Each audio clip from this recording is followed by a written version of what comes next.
getting out of bed to join us. We're going to get started. Our first speaker is Filip Rogalski, who does BD for Redstone DeFi, with his talk on Oracles Reimagined, how L2 state diffs change the game.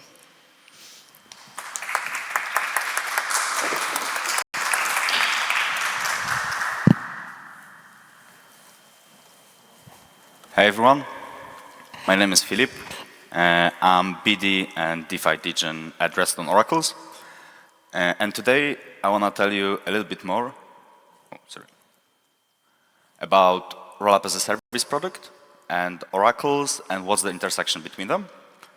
So to kick things off, for those of you that are not familiar with Redstone, I want to give you like a short introduction. So basically, we launched our mainnet product back in 2022. And then we announced our seed round with VCs like Maven 11, Coinbase, or Lemniscap on the deck. Then in 2023, we announced our angel round with prominent builders like, for example, Standip from Polygon, Alex Gluchowski from zk-Sync, or Emin, a founder of Avalanche, on the deck. And as you can notice, a lot of these people are actually like L1, L2 ecosystem leaders. That's because they understand what's the importance of diversity of oracles within your ecosystem. Then again, 2023, we launched also our research arm. We did like very good deep dives into a couple of topics, for example, RWA, stablecoins, liquid staking report, and the last liquid restaking report had 120K views.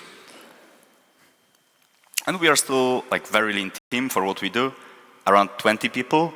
Most of us live in Warsaw, Poland, and almost whole team is seasoned engineers. I'm one of the few that is not technical person.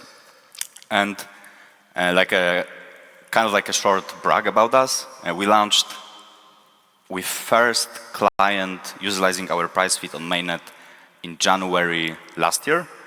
And yesterday evening, we hit $4 billion of total value secured. So that's the amount of money that's currently relying on our price feeds. Now, why do you need an Oracle? So basically what Oracle does is it delivers data into blockchains for it to be used further in smart contracts. I really like this explanation, especially for like non-crypto native people, where when someone asks me, hey, what does your company actually do? I'm like, if you imagine blockchain being as a computer that can do some kind of computation, like do some kind of calculations, whatever, Oracle is the internet plug that connects this computer to external data. And it allows it to like use this external data further. So Oracles deliver data. And in theory, it could be any kind of data. So you could have weather, you could have election data, you could have sports data. But in practice, since like we all know how does the current landscape of crypto look like, and like it's very speculative right now, naturally oracles have mostly demand for market data. And right now, around 95% of the data delivered to blockchains are simply price data, solely for crypto asset pricing.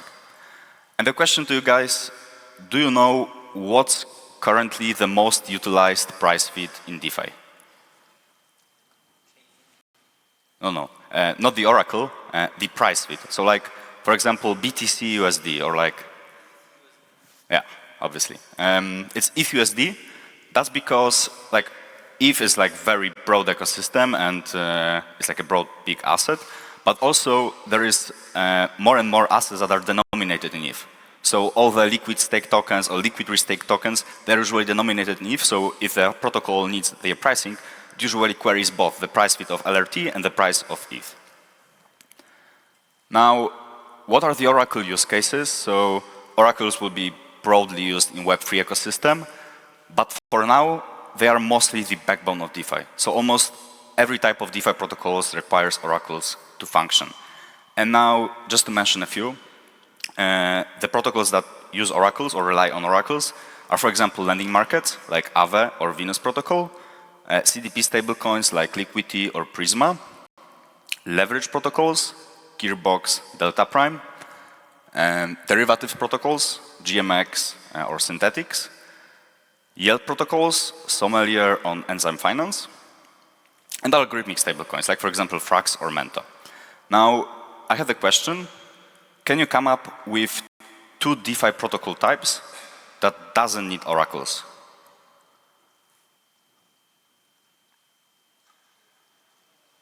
It's pretty simple if you think about it. Yeah, that's a great example, and usually people tell it. So it's a good example because decentralized exchanges like AMMs, for example Uniswap, not only don't need oracles, they are also very often data source for Oracle. So whenever there is like an on-chain native asset, usually Uniswap delivers data for Oracle to push it further. Another example I really like is, not sure if you guys are familiar with Blur Blend. Blur is an NFT marketplace, and Blur Blend is like P2P lending for NFTs. And what's different about it is it has tons of liquidity, even though it's on NFTs and it doesn't have like Oracle within this ecosystem. I think it's because of the points. So you earn a lot of points while giving bits into the protocol. But what I'm trying to say is basically, if you can build your protocol oracle-less, then you probably should, because it's always like another point of attack or another potential point of manipulation for your protocol.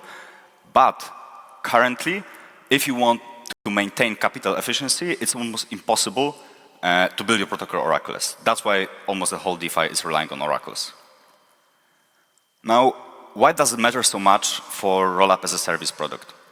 So with rollup as a service, the time to spin up your own chain went from like months or years to weeks or days. And now, if you create your new rollup and want to have DeFi there, you need to have an oracle. Now, what can you do? You can go to Chainlink and say, hey guys, yesterday I created a new rollup. Would you mind deploying there? But they'll probably be like, hey, come on, like let's circle back in a couple of years' time, whenever you grow or have like any kind of resources whatsoever. I mean, don't get me wrong. We're truly thankful for what Chainlink did for the industry, and we believe like we wouldn't be here without them. It's just that they're currently focused on a little bit different things, different products, and like different scope of what they're focusing on. And they simply don't care about these new ecosystems or like new chains or new assets that are needed. And the question to the audience I have, you can just make a guess. How many chains does currently Chainlink support? 13. Currently Chainlink supports 13 chains. To give you kind of like a benchmark, we, for example, right now are present on like 40 plus pretty active chains, and probably like 50, 60, counting like, you know, all the test nets whatsoever. And with current rollup as a service product, we estimate to be on a new chain probably every new week or every like 2 weeks. Now, why isn't Chainlink on all the chains? So, the key bottleneck is on-chain data storage cost and monitoring infrastructure cost. Now, what you need to do if you deploy on new chain, in Chainlink model, you need to set up update conditions and like count the cost of every single update for the asset. And now there are 2 key implementations of oracles, and that's important, so I'll try to explain it as good as I can. There are push and pull oracles. So basically, push oracle is a currently most utilized model in DeFi. It was introduced by Chainlink back in 2019, 2020. It's a model where you set up relier infrastructure, you set up update conditions, and based on these conditions, you constantly push the data on-chain whenever the update conditions are met. So for example, for ETHUSD, you set up 0.5% deviation, 24-hour heartbeat, and every 0.5% deviation, you push the price to the target chain. What's good and wrong about this model? So within push model, the gas is being paid either by the oracle or by protocol that is consuming the data, or by protocol that is like asset issuer and wants to have data feed created for themselves. So for example, we cooperate with EtherFi. They want to have data feed for the restaked ETH So they pay us for all the gas costs and like all the setup and everything because they want to have more DeFi integrations in place. The other model is pool, or as we call it, on-demand model. It's basically a model where data is being injected on-chain only when needed. What's different about it? The data is being stored in the middle layer. We like to call it like off-chain decentralized stream of nodes. And it's being injected on-chain by user transactions. So whenever user interacts with the protocol, he pays a little bit more in gas, for example, 5–10% more in gas, and it's his transaction that makes the price go on-chain. So basically there is no gas cost recurring either on our end or on protocol consuming data end, and the data is not being constantly pushed on-chain, it's being pushed on-chain only when it's actually needed. Or like another example, user gets liquidated, it's liquidation bot that pushes the price on-chain in this transaction. So another difference, push model is not that scalable because you need to set up separate layer infrastructure for every separate asset.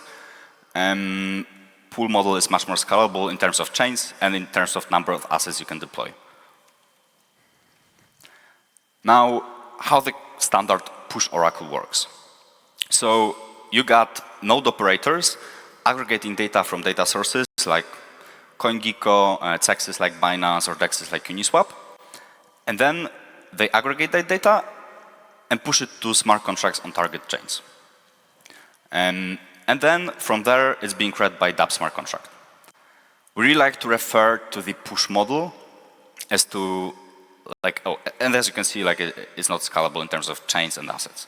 And we really like to refer to push model as to like an email. So email was one of the first options to like communicate, and like it's here to stay. We still use email and it's for some use cases it's very like working very well. But currently you got tons of other communications like Telegram, Instagram, Facebook, whatever you use, which are different and are getting more in popularity. And we do think the pool model will be getting more and more popular in the coming months. So with pool model, the flow goes that way. The beginning is similar, so like data provider nodes aggregate data from different data sources.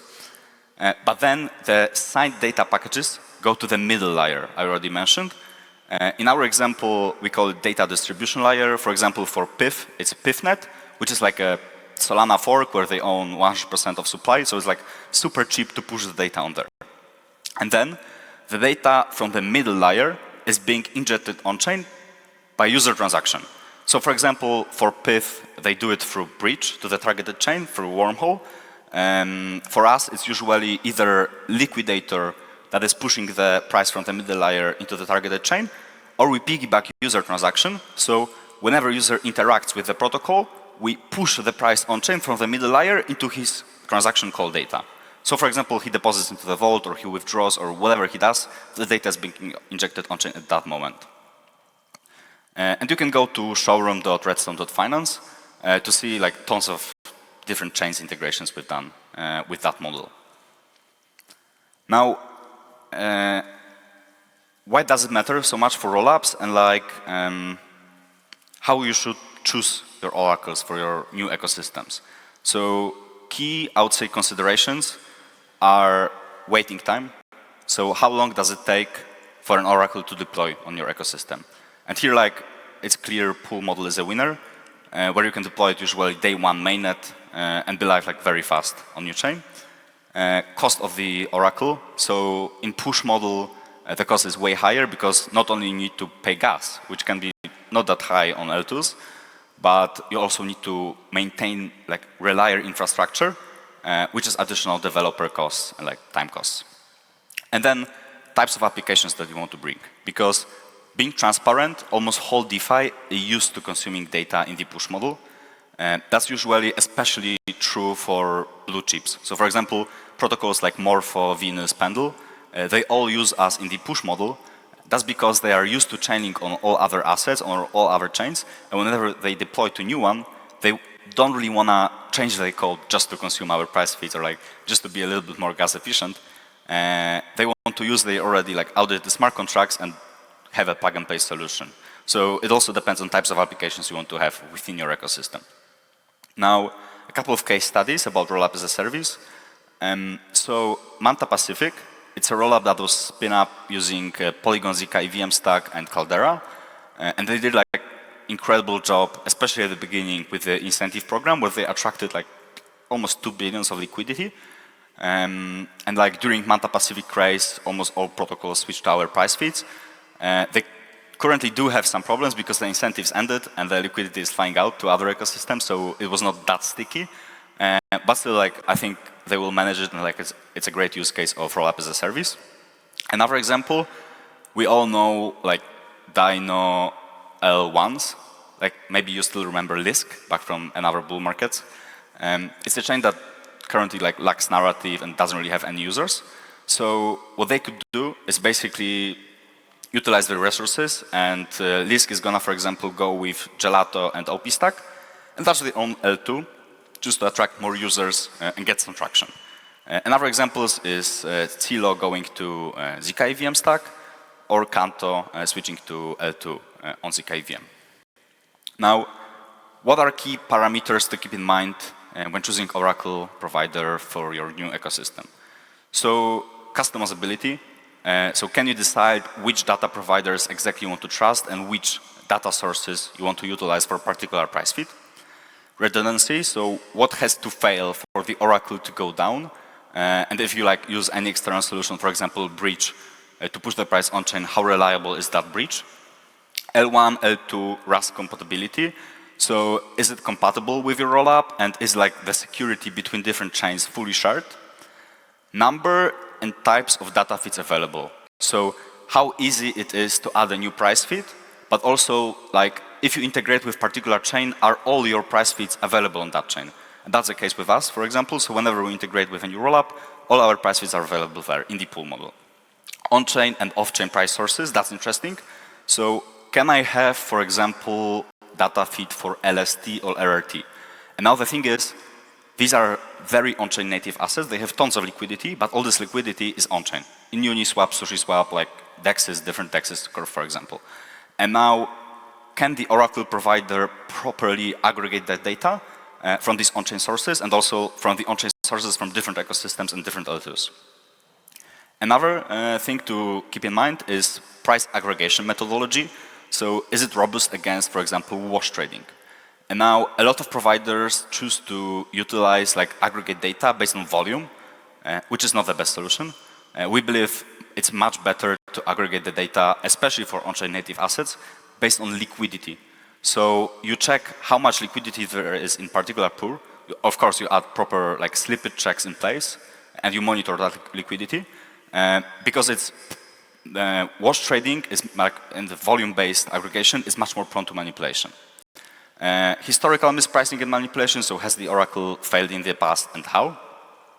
Do you have any kind of guarantee if the Oracle provides the wrong data? How much does it cost for the Oracle to deploy? And fundamentals like governance, tokenomics, and audits. And probably like 100 other different topics you should keep in mind when choosing the Oracle provider. Now, to wrap it up, I wanted to show you guys ETH Warsaw a little. Because we're in Warsaw, we are like very involved in organizing this one. It's happening every September. It's like a small, very dev-focused conference. So if you were looking for a good excuse to visit Warsaw, I invite you all 2nd till 9th September this year. You can come and join. It's going to be very interesting. And that's pretty much it. If you have any questions, feel free to shoot me here, or I'll be around the venue for the whole day.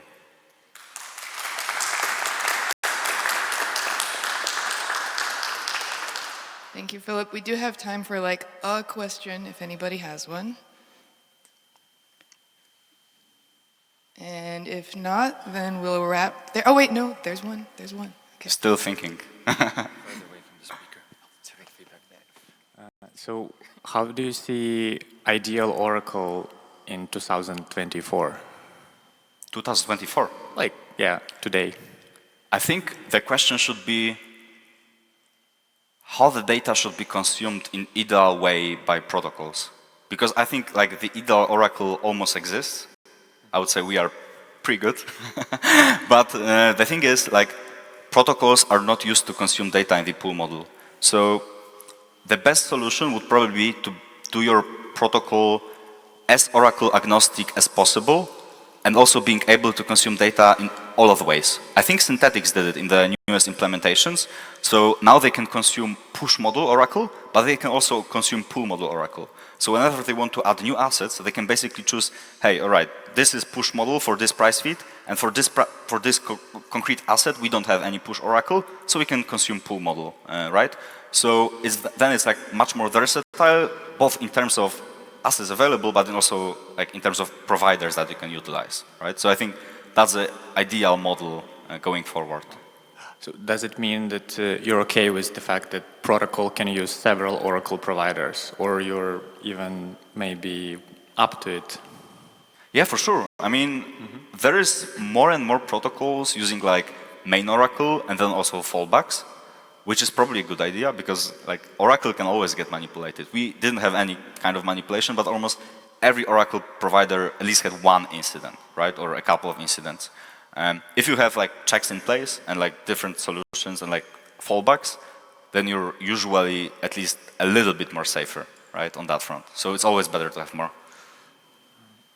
If I may add, oracles are maybe the main goal and target for bad actors. Yeah, totally. And if we visit Rect anti-leaderboard, top 5 positions, there will be like 30% Oracle projects.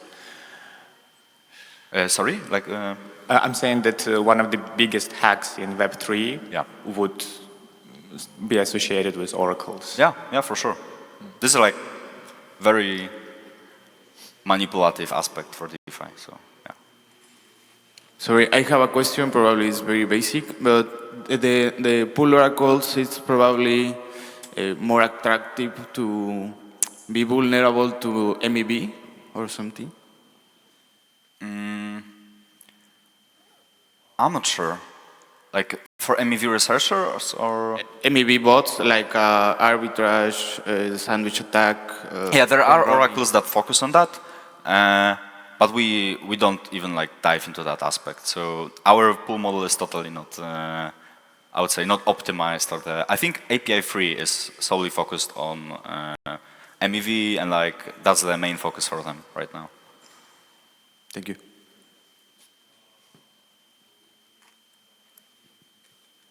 All right, thank you, Filip.